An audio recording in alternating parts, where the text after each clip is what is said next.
magandang araw sa inyo. Bali may sniper head tayo dito, overheat. Naghalo yung coolant langis, pero nagtataka ako dito paano niya na pailalim nagkaroon ng kanal, tapos nabungkal niya yung ibang butas.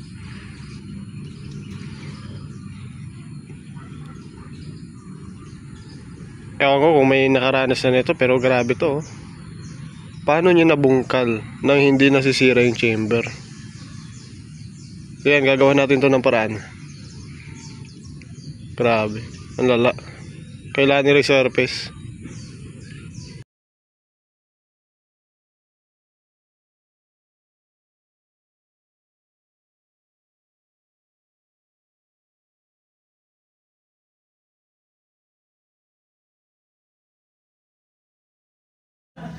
So ayun, hindi na namin na video nung natapos na, pero ito na lang pruweba. Basta umandar yan, nalobat kasi yung phone.